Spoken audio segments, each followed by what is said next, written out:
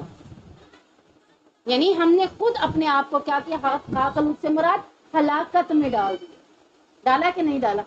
بیٹا کہتا ماں کون سی لے کے لائی ہے، ساری کمائی تو میں اس کے اوپر خرچ کر دیتا ہوں، پھر بھی یہ راضی نہیں۔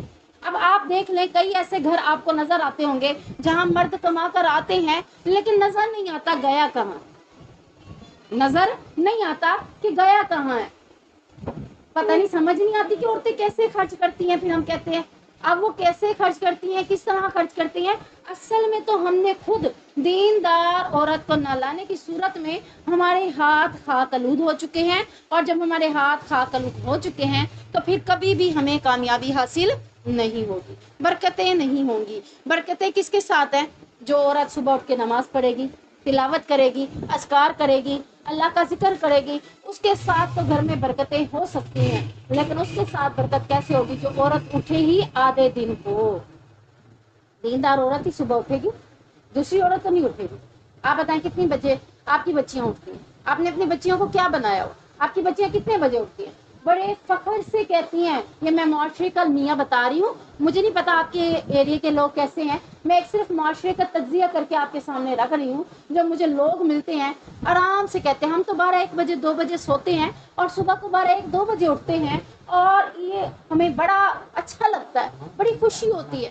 آپ اور میں اس بات کو اگر سمجھتے ہوتے تو بڑی سخت ایک قسم کی وعید ہے کہ نبی کریم صلی اللہ علیہ وسلم نے 3 ٹائم ہے، ہیلولا، کیلولا اور ایلولا، یہ 3 باتیں۔ ہیلولا کہتے ہیں صبح کے وقت کو، صبح کی نماز سے لے کر اشراق کے وقت تک نبی کریم صلی اللہ علیہ وسلم نے سونے کو پسند نہیں کیا۔ نبی کریم صلی اللہ علیہ وسلم نے سونے کو پسند نہیں کیا، فرمایا یہ ٹائم تمہارے رزق کا ہے، تمہارے گھر کی برکتوں کا ہے، تمہارے گھر کے اندر تمہاری کامیابی کا ہے۔ جس گھر کے اندر عورتیں، بچے، مرد سارے اس ٹائم سوئے ہوتے ہیں، بتائیں اس گھر میں کامیابی کیسے آئے گی؟ اگر آپ دیندار عورت لے آتے تو ممکن تھا کہ وہ خود بھی اللہ کا ذکر کرتی اور آپ کے گھرانے کو بھی اس طرح سے بنا دیتی، لیکن ہم نے تو ترجیح ہی نہیں دی، ہم نے تو ماڈرن لڑکی کو ترجیح دی۔ اب وہ ماڈرن لڑکی آ کے کیا کرتی ہے؟ ماڈرن طریقے سے چلتی ہے، یہ اللہ کے نبی صلی اللہ علیہ وسلم کا پسندیدہ طریقہ نہیں ہے کہ صبح اشراق تک، صحابہ کہتے ہیں ہم صبح کی نماز سے لے کر اشراق تک سونے کو ناپسند کرتے تھے، پسند نہیں کرتے تھے، اور یہی ٹائم رزق کے بانٹنے کا ہے، اور اللہ انہی لوگوں کو رزق دیتا ہے جو اللہ کے ذکر میں، اللہ کی عبادت میں مشغول ہوتے ہیں۔ اب کیسے آئے ہمارے گھروں میں رزق؟ ادھر نماز پڑھی بچیوں نے اور ادھر کیا ہوا؟ دوبارہ بستر کے اندر۔ اور کچھ لوگوں نے تو نماز ہی نہیں پڑھی، پڑھے رہے یہاں تک کہ صبح سورج طلوع ہو گیا، اور اس بات کو بھی ہم نے نہیں سمجھا کہ شیطان ہمارے کانوں میں گندگی پھیلا کے چلا گیا۔ ویسے بڑا میں اپنے بھتیجے کو نہیں اٹھاتی، میں اپنے بانجے کو نہیں اٹھاتی جب تک پیمپر نہ لگاؤ، ایسے ہے نا، ہائے یہ کہیں شیعہ نہ کر دے میرے اوپر، میرے کپڑے گندے ہو جائیں۔ صرف کپڑوں کے گندے ہونے کی وجہ سے میں اپنے رشتہ داروں سے محبت کرنے کو بھی ترجیح نہیں دیتی، پہلے پوچھتی ہوں پیمپر لگا ہوا ہے تبھی میں اٹھاؤں گی، کہیں یہ میرے کپڑے گندے نہ کر دے۔ اور حدیث کا مفہوم ہے کہ جو شخص صبح کی نماز کے لیے نہیں اٹھتا، شیطان اس کے کان میں پیشاب کر جاتا ہے۔ اور مجھے بتائیں کہ وہ پیشاب صرف کان میں رہے گا؟ وہ تو پانی کی صورت ہے نا، پانی کبھی ایک جگہ رک جاتا ہے، پانی تو راستہ ملے بہتا ہی چلا جاتا ہے۔ اب وہ کان میں جانے کے بعد پورے جسم میں آ کے پھیل چکا ہے۔ اب بتائیں وہ بچی، وہ عورت، وہ گھر کے اندر جتنی بھی عورتیں ہیں یا جتنی بھی بچیاں ہیں جو گھر میں سوئی رہتی ہیں، صبح کی نماز کے لیے نہیں اٹھتی اور اپنے آپ کو گندگی میں ڈال دیتی ہیں، اور اس گندگی کو وہ کچھ سمجھتی ہی نہیں۔ پھر سارا دن نہ عبادت کرنے کو دل کرتا ہے، نہ تلاوت کرنے کو دل کرتا ہے، نہ زبان پہ اذکار ہوتے ہیں، نہ ہی کسی قسم کی کوئی عبادت کی فکر ہوتی۔ اگر ہم کسی کی ڈیتھ سن لیتے ہیں تو پھر ہم کیا کہتے ہیں؟ ہائی بڑا عجیب لگ رہا ہے۔ کچھ لڑکیاں کہتی ہیں یہ ڈیڈ باڈی کو دیکھتے ہوئے بڑا خوف سا ہوتا ہے۔ کیسا خوف سا؟ کیا ہم نے اسٹیج پر نہیں آنا؟ آرام سے کہہ دیتے بڑا مجھے تو ڈر لگ رہا ہے۔ ڈر کس چیز کا ہے؟ خالی پھولی لفظ ڈر کہہ دیتے ہیں۔ اگر صحیح معنوں میں ہم ڈیڈ باڈی سے ڈرتے نا تو کبھی بھی اپنی نماز سے غافل نہ ہوتے۔ ہم ڈیڈ باڈی سے صحیح معنوں میں ڈرتے تو مجھے یہ فکر آتی کہ کل میں نے بھی اسی جگہ پر آنا ہے، میرے پاس عمل کیا؟ کسی کی ڈیڈ باڈی، کسی کا ڈیڈ کی ڈیتھ کے حوالے سے سن کر ہاں بھائی بڑا ڈر لگ رہا ہے، یہاں جگہ کس کی ڈیتھ ہو گئی ہے، بڑا خوف آ رہا ہے۔ مرنا تو ہے، خوف کس چیز کا ہے؟ خوف تو تب ہوتا ہے جب تیاری نہیں ہوتی نا، تو تیاری ہوگی تو خوف کس چیز کا ہوگا؟ کبھی بھی نہیں ہوگا۔ تو ہم نے انشاءاللہ العزیز صرف اپنے بچوں کے لیے ہی دینداری کو اہمیت نہیں دینی، بلکہ اپنی آخرت کے لیے ہم نے دینداری کو اہمیت دینی ہے۔ ایک ماں کا سب سے بڑا کردار، ایک ماں کی سب سے بڑی ذمہ داری اپنے بچوں کی تربیت کرنا۔ میں کہتی ہوں معاشرے میں اگر ایک والدہ والد تو اپنی ذمہ داری ادا کر رہا ہے، والد کی ذمہ داری کیا ہے؟ نان و نفقہ ہے نا، والد کی ذمہ داری نان و نفقہ۔ کیا والد نے اپنی ذمہ داری پوری کی کہ نہیں کی؟ وہ کھانا لا دیتا ہے، وہ کپڑے کے لیے پیسے بھی لا دیتا ہے، وہ زندگی گزارنے کے لیے سارے معاملات لا دیتا ہے، لیکن ایک والدہ کی ذمہ داری کیا ہے؟ اپنے بچوں کی تربیت کرنا۔ کیا آپ نے اور میں نے اپنی تربیت کرتے ہوئے یہ بات اپنے بچوں کے ذہنوں میں بٹھائی کہ اللہ سے محبت کر لو؟ جب وہ بچہ یا بچی اللہ سے محبت کر لے نا، انشاءاللہ العزیز نہ اس کی نمازیں مس ہوں گی، نہ اس کی عبادت میں کوئی خلل ہوگا، نہ ہی یہ جو فتنہ موبائل کا آیا ہوا ہے اس فتنے میں پڑھ کر وہ اپنی زندگی کو برباد کرے گی۔ کیا خیال ہے؟ جس سے محبت ہو جاتی ہے اس کی خاطر تو آپ اور میں یہ دیکھ چکے ہیں کہ وہ بچی اپنے والدین تک کو چھوڑ کے چلی جاتی ہے۔ چھوڑ جاتی ہے کہ نہیں چھوڑ جاتی؟ جب محبت میں آتی ہے لڑکا کہتا ہے چل بھائی نہ تیرے گھر والے راضی ہو رہے ہیں نہ میرے گھر والے راضی ہو رہے ہیں، اب تیسرا آپشن کیا ہے ہمارے پاس؟ گھروں کو چھوڑ دیتے ہیں۔ نہ اس نے اپنی بہن بھائیوں کا مستقبل دیکھا، نہ اس نے اپنے والدین کا شملہ دیکھا، نہ اس نے اپنے والدین کا احترام ادب دیکھا کہ میرے جانے کے بعد گھر سے میرے والدین کے لیے کیا مقام ہوگا، اس نے کچھ بھی نہیں دیکھا۔ محبت میں کیا ہو گئی؟ اندھی ہو گئی۔ اگر یہی محبت میں اندھی ہم اپنے رب سے سکھا دیتے تو انشاءاللہ العزیز کوئی بات اس کے اوپر نیگیٹو اثر نہ کرتی۔ تو آج ہماری ذمہ داری کیا ہے؟ ہم اپنی ذمہ داری کو سمجھیں۔ کھانا کھلانا، پہنانا، اوڑھنا، اچھے کپڑے دینا، بچیوں کو اسکولوں کالجوں میں بھیجنا، یہ تو کوئی بھی کر سکتا ہے۔ آپ کا کام اصل کیا ہے؟ اپنی بچیوں کو آگ سے بچانا، اپنی بچیوں کو جہنم سے بچانا۔ جہنم سے بچانے کے لیے کیا کرنا ہے؟ انشاءاللہ العزیز اپنے آپ کو پردے میں، اپنے آپ کو مومن عورتوں میں، اپنے آپ کو دینداری میں انشاءاللہ ڈھالنا ہے۔ اور یہ دینداری کیا ہے؟ اگر میں آپ یہ سوچوں کہ میں آج پردہ کروں، کل پردہ کروں، لوگ کیا کہیں گے؟ لوگوں نے کیا کہنا؟ مجھے یہ بتائیں کہ آپ اگر فیشن کر کے آتی ہے تب بھی لوگوں نے آپ کو نہیں چھوڑنا ہے۔ اگر آپ نے ٹائٹس پہنی ہے، جینس پہنی ہے اور تنگ سی قمیض پہنی ہے، اڑیاں لباس پہن کے آپ آئی ہیں، آپ نے اپنے آپ کو ماڈل بنا کر پیش کر دیا ہے، دنیا نے تب بھی آپ کو نہیں چھوڑا۔ اگر آپ نے اپنے آپ کو ڈھیلے ڈھالے لباس میں، حجاب میں اپنے آپ کو مکمل پردے میں رکھا ہے، تب بھی آپ کو کسی نے نہیں چھوڑا۔ لیکن دونوں میں باتیں سننے میں فائدہ کس کو ہے؟ دونوں نے باتیں سنی ہے، فائدہ کس کو ہے؟ دینداری کو۔ کیوں فائدہ ہے؟ کہ وہ تو جنت میں جائے گی۔ اس نے جتنی باتیں اپنی دین پر عمل کرتے ہوئے سنی ہے، اس پہ صبر کیا ہے، اللہ کہتے ہیں اس کا اجر میں نے بڑھا دیا ہے۔ سبحان اللہ۔ تو انشاءاللہ العزیز ہم نے خود بھی اپنے ہاتھوں کو خاک آلود نہیں کرنا، اپنی بچیوں کے ہاتھ خاک آلود نہیں کرنے، اپنے بیٹوں کے ہاتھ خاک آلود نہیں کرنے، تو پھر ترجیحات کیا کرنی ہے؟ دینداری کو ترجیح دینی ہے، اپنے اوپر اسلام کے اصولوں کے اوپر عمل کرنا ہے۔ جب دنیا نے چھوڑنا تو ہے ہی نہیں، دنیا کو چھوڑیں، اللہ رب العزت کی نظر میں پسندیدہ بن جائیں کہ اللہ کے پاس جب جائیں اللہ کہے رضی اللہ عنہم ورضوا عنہ، اللہ اس سے راضی ہو گیا، اللہ کہے میں تجھ سے راضی ہو گیا ہوں اور تجھے بھی میں راضی کر دوں گا جنت کے اعلیٰ باغات دے کر۔ اس سے بڑی بات اور ہمارے لیے کیا ہے؟ کامیابی ہی کامیابی ہے ہمارے لیے۔ انشاءاللہ العزیز ہم نے یہ سب کچھ کرنا ہے۔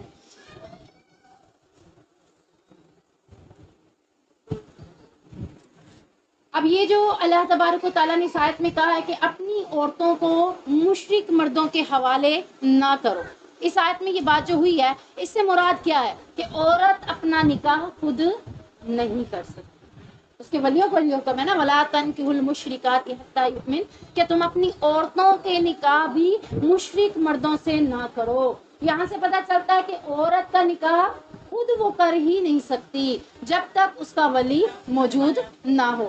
ولی کیا ہے؟ باپ ہے، باپ نہیں ہے تو بھائی ہے، بھائی نہیں ہے تو چچا ہے، چچا نہیں ہے تو ماموں ہے، چچا ماموں کوئی بھی نہیں ہے تو خاندان کا کوئی سربراہ ہے، وہ بھی نہیں ہے تو پھر محلے کا سربراہ ہے، اگر وہ بھی نہیں ہے تو پھر آخر میں آ کر وزارت میں حکومت کے جگہوں پر جا کر ہم یعنی کسی کو بھی سربراہ بنا سکتے ہیں، اتنے آپشن کے بعد جا کر۔ لیکن کورٹ میرج میں جو شادیاں ہو رہی ہیں وہاں کون سا ولی ہوتا؟ کوئی بھی ولی نہیں ہوتا، دو چار لوگوں کی گواہوں کی صورت میں نکاح ہو گیا۔ جب ولی ہی نہیں ہے، عورت کے لیے نکاح کے لیے ولی کا ہونا ضروری ہے، لڑکے کے لیے ولی کا ہونا ضروری نہیں ہے۔ عورت کا نکاح نہیں ہوا، لڑکے نے اگر نکاح کیا لڑکے کا تو ہو گیا، سمجھ لیں، کیونکہ اس کے لیے ولی کی شرط نہیں ہے۔ لیکن اس نے جس لڑکی کے ساتھ نکاح کیا ہے جب اس کا ولی نہیں ہے تو اس لڑکی کا جب نکاح نہیں ہوا تو آٹومیٹکلی اس کا بھی نکاح نہیں ہوا، نکاح کیا ہو گیا؟ فاسد ہو گیا۔ تو کورٹ میرج شادی کرنا یا اپنے والدین سے چھپ کر شادی کرنا یا کسی بھی سربراہ کو ملوث بیچ میں نہ کرنا شادی کے معاملے میں، تو یہ نکاح کیا ہوگا؟ یہ نکاح غلط ہے، حرام ہے، اس نکاح کو صحیح نہیں کہا گیا۔ اسی لیے اللہ تعالیٰ نے یہاں پر لفظ استعمال کیا ہے کہ تم اپنی عورتوں کو بھی مشرک مردوں کے حوالے نہ کرو۔ اب دیکھیں اگر مردوں نے یہ تعلیم حاصل کی ہوتی، مردوں نے اس قرآن کی ترجمہ تفسیر پڑھی ہوتی تو انہیں بھی پتا ہوتا کہ ہم نے شادی کے لیے کیا معیار رکھنا ہے، مشرک لوگوں سے شادی نہیں کرنی۔ لیکن ہم میں سے کوئی بھی ان چیزوں کا اہتمام نہیں کرتا، نہ ہمارے بڑوں نے پڑھا، مردوں نے، نہ ہی عورتوں نے پڑھا، تو پھر اس چیز کا اہتمام نہیں ہوتا۔ لیکن آج ہم نے پڑھ لیا انشاءاللہ، تو ہم نیکسٹ آگے کی نسلوں کو ان لوگوں کے ساتھ انشاءاللہ وداع نہیں کریں گے، بلکہ نکاح کے لیے اس چیز کا ہم اہتمام کریں گے۔ سیدنا ابو موسیٰ بیان کرتے ہیں کہ رسول اللہ صلی اللہ علیہ وسلم نے فرمایا، اچھے اور برے ہمنشیں کی مثال عطر فروش اور بھٹی دھونکنے والی جیسی ہے۔ یعنی یہ جو آیت کے اندر آخر میں ہے اولئک یدعون الی النار، کہ اگر تم مشرک عورتوں سے، مشرک مردوں سے نکاح کرو گے وہ تمہیں کہاں بلائیں گے؟ آگ کی طرف بلائیں گے۔ خود تو شرک کرتے ہیں تو آپ کی بیٹی کو کیا کروائیں گے؟ اسے بھی شرک کروائیں گے۔ وہ آپ کی بیٹی اگر غلط جگہوں پہ نہیں جاتی تھی، جمعراتوں پہ نہیں جاتی، یا پیروں فقیروں کو کھانے دینے کے لیے نہیں جاتی، یا درباروں پہ جا کر لنگر چلانے کے لیے نہیں جاتی تھی، لیکن اب آپ نے لیکن اب آپ نے اس جگہ نکاح کر دیا جہاں یہ سب کچھ چلتا ہے. اب اس مشرک مرد نے کیا کرنا ہے؟ آپ اپنی بیوی کو بھی انہی کاموں میں لگا دینا ہے. صحبت کیا کرتی ہے؟ اثر کرتی ہے. اللہ تعالیٰ نے یہی کہا اولئک یدعون الی النار، یہ لوگ آگ میں لے کر جانے والے ہیں. مشرک لوگ تمہیں کیا کریں گے؟ آگ میں لے کر جائیں گے. تو صحبت کیا ہے؟ بری صحبت کے حوالے سے یہاں پر حدیث کے اندر ہے کہ اچھے اور برے ہم نشیں کی مثال عطر فروش اور بٹی دھونکنے کی جیسی ہے. عطر فروش یا تو خود تمہیں کچھ خوشبو پیش کرے گا، یا تم اس سے کوئی خوشبو خریدو گے، یا تمہیں خوشبو آئے گی. یعنی جب آپ عطر کی دکان پہ گئے ہیں، آپ نے عطر نہیں بھی خریدا، تو پھر بھی آپ جب وہاں سے اتریں گے تو آپ کے اندر کیا فیلنگ ہوگی؟ اچھی فیلنگز ہوگی. آپ نے کیا کیا؟ وہاں عطر کی خوشبوئیں سونگی، اور سونگنے کے بعد آپ جب باہر آ رہے ہیں تو آپ کی صحبت پہ اثر کیا ہو رہا ہے؟ اچھا اثر ہو رہا ہے. اگر آپ ایسی گندگی جگہ پر جاتے ہیں جہاں بٹی کی دھونکنے کی اسمیل ہے، یا جہاں دوسری کسی قسم کی اسمیل ہے، وہاں سے آنے کے بعد آپ کی صحت پر، آپ کے سوچ پر اثر کیا ہوتا ہے؟ برا اثر پڑا ہوتا ہے. بیڈ اسمیل تھی، بڑا عجیب ہو رہا تھا، میری تو کیفیت ہی بڑی عجیب ہو رہی تھی. تو اسی طرح اچھے لوگوں میں بیٹھنے سے آپ کو فائدہ پہنچتا ہے، اور برے لوگوں میں بیٹھنے سے آپ کو نقصان پہنچتا ہے. بٹی دھونکنے والا یا تو تمہارے کپڑے جلائے گا، یا تمہیں بدبو آئے گی، یعنی ہر حال میں تمہارا کچھ نہ کچھ نقصان تمہیں پہنچائے گا. لیکن اچھے لوگوں میں بیٹھنے سے تم نہ بھی لینا چاہو تو پھر بھی کوئی نہ کوئی فائدہ تمہیں ضرور پہنچے گا. جیسا کہ آپ اس محفل میں آئے ہیں، ٹھیک ہے نا، اگر آپ اس کو سننے کے بعد عمل نہ بھی کریں تب بھی آپ کے ذہن پہ اچھا اثر تو رہے گا نا. اچھی صحبت میں جو بیٹھے، اگر آپ بری صحبت میں جا کر بیٹھے ہیں تو بری صحبت کا اثر آپ کے اوپر ضرور ہوگا. اسی لیے کہا جاتا ہے کہ دوستی ان سے کرو جو کہ آپ کو سیدھے راستوں پر لے کر جائے، اچھے راستوں پر لے کر جائے. ایسے لوگوں کی دوستی اختیار نہ کرو کہ آپ خود تو اچھے تھے لیکن آپ نے برے کے ساتھ دوستی کی، تو خدشہ کیا ہے؟ آپ بھی برے ہو سکتے ہیں، کیونکہ اس کی صحبت آپ پہ بھی اثر کر سکتی ہے. آپ کہیں لاکھ کہیں میری بیٹی تو بڑی ہی اچھی ہے، اس کی نظریں اچھی ہیں، اس کا دل صاف ہے، اب وہ کالج میں جائے یا یونیورسٹی میں جائے، میری بیٹی کیا ہے؟ اس کی نظریں پاک ہیں، اس کی نظریں صاف ہے. لیکن ماحول کیا ہے؟ آپ ماحول کو تو دیکھیں نا. کب تک وہ اپنے آپ کو صاف رکھے گی؟ کب تک وہ اپنے آپ کو دامن بچائے گی؟ جب پروفیسر نے کہہ دیا کہ تمہیں مارکس ایسے نہیں ملیں گے، مارکس تب ملیں گے جب تم میری بات مانو گے. اب بتائیں کہ وہ مارکس کو ترجیح دے گی نا مارکس کو ترجیح؟ وہ یہ تو نہیں ترجیح دے گی کہ نا میرے جسم کے ساتھ کیا ہو رہا ہے، یا میری عزت کے ساتھ کیا ہو رہا ہے. میں نے خود یہ باتیں سنی ہیں یونیورسٹی کی بچیوں سے، خود سنی ہے کہ ہمیں مارکس کے لیے ہمارے ٹیسٹ میں 0 نمبر ڈال دیے جاتے ہیں، ہمیں کوئزوں میں فیل کر دیا جاتا ہے، سیمسٹروں میں فیل کر دیا جاتا ہے اگر ہم پروفیسروں کی بات نہ مانیں. اب بتائیں جب وہ صحبت ایسی ہو، وہاں جا کے آپ کی بچی کتنی پاکیزہ رہے. میں یہ بھی نہیں کہہ رہی کہ پوری یونیورسٹی ایسے ہوگی، مجھے نہیں معلوم، میں نے تو نہیں دیکھا، لیکن میں نے جہاں تک سنا ہے بری صحبت تو ضرور ہے. اور اگر نہ بھی ہو، جہاں پر مخلوط محفل ہو جائے، جہاں پہ مرد اور عورت اکٹھے ہو جائیں، وہاں تیسرا کون ہوتا ہے؟ حدیث ہے نا، تیسرا شیطان ہوتا ہے. اب آپ لاکھ کہیں کہ میری بیٹی اچھی ہے، وہ اپنے کزن کے ساتھ بائک پہ چلی جائے، آپ جتنا مرضی ہے اس کو اچھا سمجھ لیں، وہ جب دو لوگ بیٹھ گئے ہیں جو کہ نامحرم ہے، تیسرا ان میں کون ہے؟ شیطان. سب سے پہلے کزن نے کیا کہنا؟ میں کوئی ڈرونی شکل کا ہوں جو اتنی دور ہو کے بیٹھی ہوئی ہو؟ میں نے پھر اس نے کہنا نہیں میں ایسے ٹھیک ہوں. اس نے کہنا ٹھیک ہے ایسے ہی ٹھیک ہو. اس نے اتنی تیز بائک چلانی اور کیا کرنا ہے؟ جمپ کے اوپر جا کر مارنی اور اس کا جسم اس سے آ کے ٹکرانا. اس نے کہنا اب کیسے بیٹھے ہو؟ اس نے اس کو پکڑ لیا. اب کیوں پکڑا ہے؟ مقصد کیا ہے؟ بیچ میں یہ باتیں کروانے والا کون ہے؟ شیطان. وہ بھی نہیں چاہ رہا، وہ بھی نہیں چاہ رہا، لیکن چاہ کون رہا ہے؟ شیطان چاہ رہا ہے. تیسرا شیطان ہے. اب جہاں پر ہماری بچیاں جائیں وہاں پر لڑکے بھی موجود ہوں، کب تک وہ اپنے آپ کو بچائیں گے؟ اور جبکہ اس سٹیج میں آپ سب سے یہ کہتی ہوں کہ لڑکیوں کو بننے سنورنے کا شوق بھی بہت زیادہ ہوتا ہے، اپنے آپ کو دکھانے کا شوق بھی بہت زیادہ ہوتا ہے. کیونکہ یہ ایک کہہ لیں کہ جیسے اچھے کھانے کی بھوک کی طلب بڑھ جاتی ہے. اچھا کھانا دیکھ کے طلب بڑھتی ہے کہ نہیں بڑھتی؟ آپ کے سامنے ابھی بریانی کی پلیٹ آ جائے، نہیں بھی بھوک تو پھر بھی کیا کریں گے؟ بھوک تو نہیں تھی لیکن دیکھ کے کیا کیا؟ دل کر گیا. اب ایک لڑکا بڑا نیکوکار ہے، ٹھیک ہے نا، اب اس کے سامنے وہ بریانی کی پلیٹ کون بن کے آئی ہے؟ ایک عورت، ایک لڑکی. اس کی دل نہیں بیچارہ تو اس نے کیا کرنا ہے، کرنا ہی کرنا، کیونکہ یہ اللہ تعالیٰ نے ایک بھوک رکھ دی ہے، یہ جو نفس ہے نا اس کی ایک اللہ نے ایک بھوک رکھ دی ہے، اور اس کو اللہ تعالیٰ نے جائز طریقے سے استعمال کا بتایا کہ جب لڑکی اور لڑکا بالغ ہو جائے تو ان کا کیا کر دو، نکاح کر دو، تاکہ وہ بھوک صحیح جگہ پر جا کر مٹے۔ جب ہم اس میں تاخیر کریں گے تو پھر کیا ہوگا، زنا کی معاملات بڑھیں گے، شادی کرنا مشکل ہو گیا اور زنا کرنا آسان ہو گیا۔ شادی کے لیے تو 7-8 لاکھ 10 لاکھ 12 لاکھ چاہیے پھر جا کے شادی ہوتی ہے، زنا کے لیے عورت کتنے جلدی مان جاتی ہے، لڑکی بھی کتنے جلدی مان جاتی ہے، ایک دو ڈیٹوں کی بات ہے، 2-4 اچھے گفٹ کی دیر ہے، لڑکی اس کی طرف کھینچی چلی جاتی ہے، اور پھر وہ جو معاملہ نکاح کے ساتھ کرنا چاہتا ہے وہ کہتا ہے بغیر نکاح کے اتنے آسانی سے مجھے مل گیا ہے تو اب کیا ضرورت ہے۔ اور اس کے علاوہ بھی عام جگہوں پر اب لڑکیاں موجود ہوتی ہیں ایسے کاموں کے لیے، تو وہ جب والدین ان کاموں کی طرف توجہ نہیں دیتے، میں ہمیشہ کہتی ہوں کہ جب آپ کا بیٹا آپ کے بیٹی خود اپنے منہ سے کہیں کہ میری شادی کر دو تو آپ کو فوراً ان کی شادی کر دینی چاہیے۔ اگر آپ ان کی شادی کی تاخیر کرتے ہیں، چل ابھی تیری عمر کیا ہے، تو 17 سال کا، تو 16 سال کا، تیری عمر ہی ہے ابھی شادی کرنے کی، اب اس نے دیکھ لیا کہ میرے والدین تو میری شادی نہیں کرتے، اب پیٹ کو تو اس نے بھرنا ہی بھرنا ہے نا کسی طریقے سے، بھوک جو اس کو لگی ہے اب اس نے اس کو مٹانا ہی مٹانا ہے، چاہے وہ حلال سے مٹائے چاہے وہ حرام سے، حلال سے آپ نے اسے مٹانے نہیں دیا، اب وہ کیا کرے گا، حرام سے ہی مٹائے۔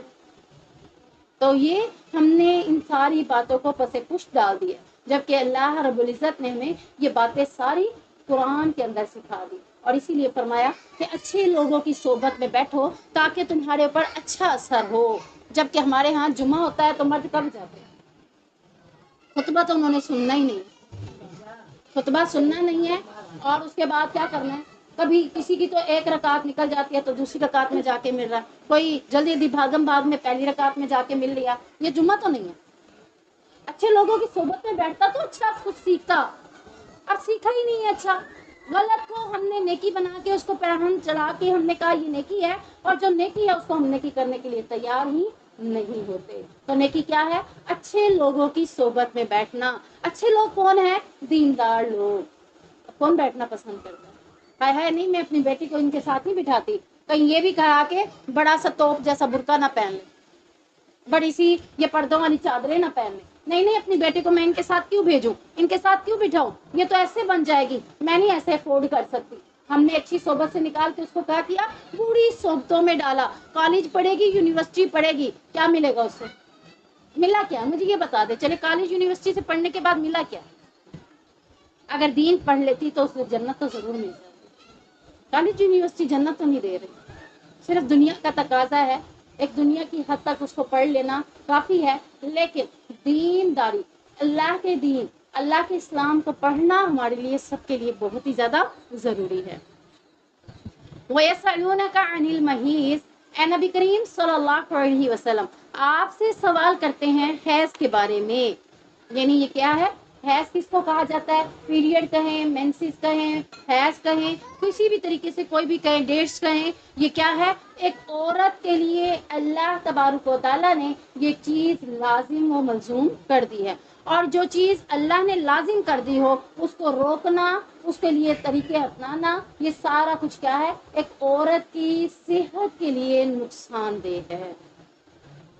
سب سے پہلے تو ہم اس بارے میں یہ دیکھتے ہیں کہ کچھ لوگوں نے یہ کنسیپٹ بنایا ہوا ہے کہ جب میڈیسن موجود ہیں تو اب میں رمضان کے روزے پورے رکھوں گی، کیا کروں گی، میڈیسن لے لوں گی، رمضان کے روزے پورے رکھ لوں گی، بعد میں رکھنا مشکل ہو جاتا ہے، تو اب جو ہے نا یہ میڈیسن کس لیے ہے، یہ کھا لیں گے بس، اس کے ساتھ ہم نے کیا کرنا ہے، اپنے روزوں کو پورا کرنا ہے۔ چلے یہاں روزوں کی بات آئی، پھر عمرے کی بات آ گئی، پھر شادی کے معاملات میں باتیں آ گئی کہ بچے کی شادی رکھ دی، پیریڈز کا مسئلہ ہے، اب بھی کیا کرنا ہے، اب تو جناب کہتی بھی کھا لے، اب یہی حل ہے اور کوئی حل نہیں ہے، جبکہ یہ حل ہمارے لیے دنیا کے تقاضوں کے مطابق تو ہے، لیکن انسان کی، عورت کی صحت کے لیے بڑا نقصان۔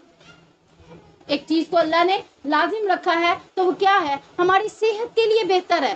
اب جب کسی کو مینسز نہیں آتے، 2-3 مہینے نہیں آتے، آپ بتائیں اس کی حالت کیا ہو رہی ہوتی ہے، موٹاپا چڑھ جاتا ہے، صحت خراب ہو رہی ہوتی ہے، اور چڑچڑاپن اس میں ہوتا ہے، عجیب سی فیلنگز والی وہ لڑکی بن جاتی ہے، ہم کہتے ہیں پتہ نہیں اسے مینسز کیوں نہیں آ رہی، چلو اس کی میڈیسن لے، جب مینسز کو روکنے کے لیے دوائیاں استعمال کریں تو اندر مینسز میں نقصان پڑ جاتا ہے اور پھر اس کے نقصان کی وجہ سے بہت سے معاملات ہو جاتے ہیں۔ اب ہم دیکھتے ہیں کہ یہ سوال کیوں کیا، یہ عورتوں نے سوال کیا یا مردوں نے کیا، یا عورتوں کے حوالے سے مردوں نے کیا۔ بات تو ایک ہے کہ ہمارے لیے یہ پوچھا جا رہا ہے کہ اسلام میں حیض کا تعلق کیا ہے، دین پر عمل کرنے کے لیے حیض کا تعلق کتنی حد تک ہے، اور اس میں کیا کر سکتے ہیں اور کیا نہیں کر سکتے، یہ ساری باتیں پوچھی گئی۔ تو نبی کریم صلی اللہ علیہ وسلم سے سوال کیا گیا کہ حیض کیا ہے، تو اللہ کے نبی صلی اللہ علیہ وسلم کے ذریعے بتا دیا گیا، قل ہوا اذن، کہہ دیجئے کہ وہ ایک طرح کی تکلیف ہے، گندگی ہے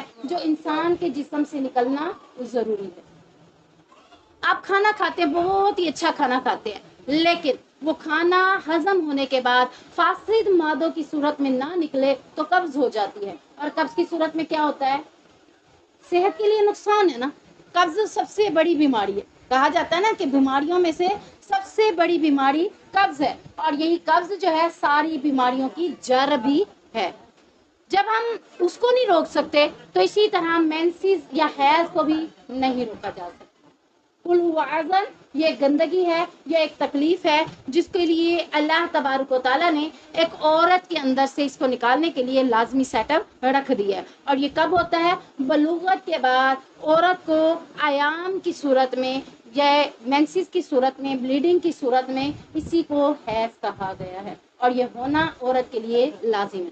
اگر کسی لڑکی کی عمر 14 سال یا 15 سال ہو گئی ہے اور اس کو پیریڈز مینسز نہیں آئے، تب اس کے لیے ماں پریشان کتنی ہوتی ہے، کہیں خسرا تو نہیں، یہی بات کی جاتی ہے نا کہ یہ تیسری جنس تو نہیں ہے، کہیں اس کو مینسز کیوں نہیں آ رہے، آنے چاہیے۔ یعنی یہ چیز عورت کے لیے ضروری ہے، اس کے بغیر عورت کا معاملہ بہت سے معاملات میں نہیں ہو سکتا۔ تو اللہ کے نبی صلی اللہ علیہ وسلم سے جب انہوں نے پوچھا کہ آپ حیض کے متعلق ہمیں بتائیے کہ کون سے کام ہم کر سکتے ہیں اور کون سے کام نہیں، تو سب سے پہلے بتایا گیا فَاعْتَزِلُوا النِّسَاءَ فِي الْمَحِيضِ، سو حیض میں تم عورتوں سے علیحدہ رہو۔ یعنی یہ مردوں نے سوال کیا ہے، مردوں کو ہی کہا جا رہا ہے کہ ایک میاں بیوی کے جو تعلق ہے وہ مینسز کی صورت میں تم ان سے دور رہو، مینسز کی صورت میں تم ان سے اپنا تعلق نہیں قائم کر سکتے۔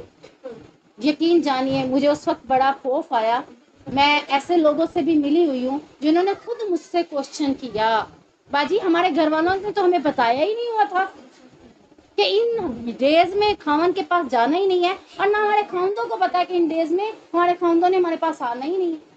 یعنی آپ دیکھ لیں کہ اسلام کو پھیلانا ہماری ذمہ داری تھا، جبکہ ہم لوگوں نے انہیں صحیح طریقے سے گائیڈ ہی نہیں کی۔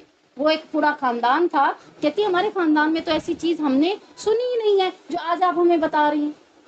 اور پھر قریبی کے رشتہ داروں میں ایک عورت تھی جو کہتی تھی کہ میرا خاوند ان ڈیز میں باز نہیں آتا، اور اللہ تعالیٰ نے کیا کہہ دیا کہ مینسز کی صورت میں سب سے پہلے ایک خاوند اور بیوی کا جو تعلق ہے وہ تعلق ان سے دور ہو جائے گا، وہ اس تعلق کو قائم نہیں کر سکتے۔ تم نے ان دنوں میں کیا کرنا ہے، وَلَا تَقْرَبُوهُنَّ، تم ان دنوں میں ان کے قریب نہیں جاؤ گے۔ اب قریب جانے سے کیا ہے، نبی کریم صلی اللہ علیہ وسلم کے پاس ایک شخص آیا، حدیث کا مفہوم ہے، ایک شخص آیا رمضان کے اندر اور آ کر پوچھا اللہ کے نبی صلی اللہ علیہ وسلم، میں مینسز کی صورت میں اپنی بیوی سے یا روزے کی صورت میں اپنی بیوی سے کتنا تعلق قائم کر سکتا ہوں؟ تو آپ صلی اللہ علیہ وسلم نے اسے کہا جو بوس و کنار کر سکتے ہو۔ ایک اور شخص آیا، دوسری حدیث کے اندر آتا ہے، اس کے بارے میں اس نے آ کر نبی کریم صلی اللہ علیہ وسلم سے پوچھا کہ میں روزے کی حالت میں یا مینسز کی صورت میں اپنی بیوی سے کتنا تعلق قائم کر سکتا ہوں؟ اللہ کے نبی نے اسے فرمایا جتنا تو دور رہ سکتا ہے اتنا تو دور رہ، اسے بوس و کنار کی اجازت نہ دی۔ جو پہلا آیا تھا وہ کون تھا، بزرگ یعنی کافی ایجڈ بندہ تھا، اور جو دوسرا آیا وہ کون تھا، نوجوان تھا۔ نوجوان اپنی خواہشات پر قابو بہت مشکل سے پا لیتے ہیں۔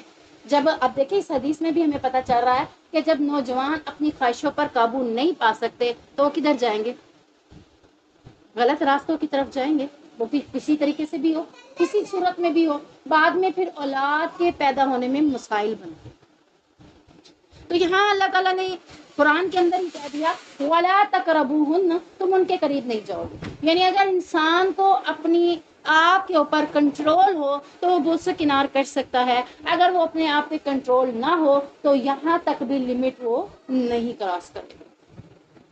یہ باتیں ہمارے ہاں اکثر لوگ کہتے ہیں کہ بچیوں کو نہیں پتہ ہونی چاہیے، میں کہتی ہوں سب سے پہلے موبائل بچیوں سے لے کے، جو موبائل کے اوپر گند دیکھ رہی ہیں وہ آپ کو پتہ ہے کتنا گند دیکھ رہی ہیں، کیا کچھ دیکھ رہی ہیں۔ بعض لوگوں کو یہ اعتراض بڑا ہوتا ہے کہ آپ تو کھل کے بات کر دیتی، میں کہتی ہوں اس لیے کرتی ہوں تاکہ انہوں نے بھی آگے اسٹیج پہ پہنچنا ہوتا ہے، انہیں بھی پتا ہونا چاہیے، اور اگر وہ غلط چیز دیکھ رہی ہیں تو اچھی چیز بھی انہیں پتا ہو، اسلام کا بھی انہیں پتا ہو۔ غلط چیزیں کیا، آپ دیکھ لیں کسی بھی اسلامی چیز کو آپ سرچ کرتے ہیں تو گند پہلے آتا ہے کہ نہیں آتا ہے؟ اب وہ جو باتیں چھپی ہوئی تھی، آپ کسی کے پاس چھپی ہوئی رہ گئی؟ نہیں رہ گئی۔ تو یہاں پر سب سے پہلے کیا ہے کہ آپ نے ان دنوں میں ان کے قریب نہیں جانا، قریب سے مراد کے تعلق کو قائم نہیں کرنا، حتیٰ یطہرن، یہاں تک کہ وہ غسل کر لیں، اپنے آپ کو پاک و صاف کر لیں، پیریڈز، مینسز، حیض کا معاملہ ختم ہو جائے۔ فَإِذَا تَطَهَّرْنَ فَأْتُوهُنَّ مِنْ حَيْثُ أَمَرَكُمُ اللَّهُ، پس جب وہ پاکیزگی اختیار کر لیں تو پھر تم ان کے پاس آؤ جہاں سے تمہیں اللہ نے آنے کا حکم دیا ہے، یعنی غلط راستوں کا انتخاب نہیں کرنا۔ اب یہ بھی کوشچن بچیاں ہی کرتی ہیں، جن کی شادیاں ہو جاتی ہیں وہی بچیاں ہی کرتی ہیں، باجی ہمارے میاں ہمیں ایسے ایسے کہہ رہے ہیں، ایسے ایسے کرنا جائز ہے، ایسے ایسے طریقے سے جائز ہے۔ اب وہ گندی ویڈیوز دے کر، گندی چیزیں دے کر بہت حد تک وہ لڑکے، وہ مرد ان کاموں کی طرف آ جاتے ہیں، اور اللہ تعالیٰ نے کیا کہا کہ جہاں سے اللہ نے آنے کا حکم دیا ہے وہی راستہ اختیار کرو، دوسرے راستے کو اختیار کرنا حرام ہے، غلط ہے۔ جبکہ بہت سے لوگ نادانی میں بھی یہ غلط راستہ اختیار کر رہے ہیں، اور یہاں تک کہ غلط چیزیں دیکھ کر، غلط چیزیں دیکھتے ہوئے اس کا نفس ان کو ان غلط چیزوں کی طرف لے کر جاتا ہے۔ ہم وہاں سے نہیں آتے، کیوں نہیں آتے؟ بچے پیدا ہو جائیں گے، دوسرا راستہ اختیار کرتے ہیں، اور وہ دوسرا راستہ اللہ تعالیٰ نے حرام کر دیا ہے۔ اور یہاں بھی اللہ تعالیٰ نے یہی کہا ہے کہ پاکیزگی اختیار کرنے کے بعد اگر یہ مینسز کی صورت میں معاملہ ہوتا اور دوسرا راستہ جائز ہوتا تو اللہ تعالیٰ کہہ سکتے تھے نا کہ مینسز کی صورت میں دوسرا راستہ اختیار کر لو، کہہ سکتا تھا نا اللہ تعالیٰ، لیکن اللہ تعالیٰ نے کیا کہا کہ تم ان کے قریب نہ جاؤ جب تک کہ وہ پاک نہ ہو جائے، اور جب وہ پاکیزگی بھی اختیار کر لیں تب بھی تم ان کے پاس آؤ۔ کس لیے آنا ہے؟ اپنی اور رزق، اپنا اولاد حاصل کرنے کے لیے ان راستوں پر آؤ جن راستوں پہ اللہ نے آنے کا تمہیں حکم دیا ہے۔ ان اللہ یحب التوابین، بے شک اللہ تعالیٰ کس چیز کو پسند کرتا ہے؟ توبہ کرنے والوں کو پسند کرتا ہے۔ غلطیاں ہو جاتی ہیں، اس آیت کا پتہ نہ ہونے سے، اس حکم کا پتہ نہ ہونے کی وجہ سے غلطیاں ہو گئی، غلطیاں ہونے کی صورت میں اللہ تعالیٰ کیا کہتا ہے؟ اللہ توبہ کرنے والوں کو پسند کرتا ہے۔ غلطیاں ہو گئی، غلط کام کر لیے، ایسے معاملات کر لیے جو اب میاں کہتا ہے گناہ نہیں ہے، اب اس کو ایسے کر لو، ایسے کر لو، اس طریقے سے کر لو، یہ بھی کر لو، اس طرح سے کر لو، یہ گناہ نہیں ہے۔ اللہ تعالیٰ کہتا ہے یہ سارے گناہ تھے جو تم نے کر لیے، اب تمہیں پتہ چل گیا تو توبہ کرو۔ اللہ تعالیٰ توبہ کرنے والے کو پسند کرتا ہے۔ وَيُحِبُّ الْمُتَطَّهِرِينَ، اور پاکیزگی اختیار کرنے والوں کو بھی اللہ تعالیٰ پسند کرتا ہے، یعنی گندگی ہے نا، وہ گندگی میں جانے سے منع کر دیا، پاکیزگی اختیار کرو، اللہ تعالیٰ پاکیزگی کو پسند کرتا ہے۔ اب دیکھ لیں کہ حضرت عائشہ رضی اللہ تعالیٰ عنہ جب حج کے لیے گئی تو حج کے ایام میں ہی حضرت عائشہ کو حیض آ گئی۔ نبی کریم صلی اللہ علیہ وسلم نے دیکھا حضرت عائشہ رو رہی ہیں، اللہ کے نبی نے پوچھا کیا ہوا؟ عائشہ رضی اللہ تعالیٰ عنہ نے کہا اللہ کے نبی مجھے حیض آ گیا ہے۔ اللہ کے نبی نے کہا اس میں رونے کی کیا بات ہے، یہ تو عورت کے ساتھ معاملہ ہے، یہ تو عورت کے لیے لازم ہے، تم ایسے کرو باقی سارے مناسک، باقی سارے حاجیوں والے کام کرو سوائے طواف کے۔ طواف کیوں نہیں منع کر دیا؟ کیونکہ طواف کے بعد 2 رکعتیں نفل پڑھنا ضروری ہوتے ہیں، ایسے ہی ہے نا، طواف کر کے 2 رکعت پڑھنے ہوتے ہیں نفل کے۔ اب جب وہ نماز نہیں پڑھے گی تو نفل کیسے پڑھ سکتی ہے؟ تو حاجی جو بھی کام کریں، جو بھی عبادت کریں، جہاں بھی جس مناسک پہ جائیں تم وہ سارے کرو، لیکن تم طواف نہیں کرو گی۔ طواف تم نے کب کرنا ہے؟ جب تم پاک صاف ہو جاؤ۔ اس دور میں بھی تو جڑی بوٹیاں تھیں کہ نہیں تھی، حکمت تھی کہ نہیں تھی؟ تھی نا۔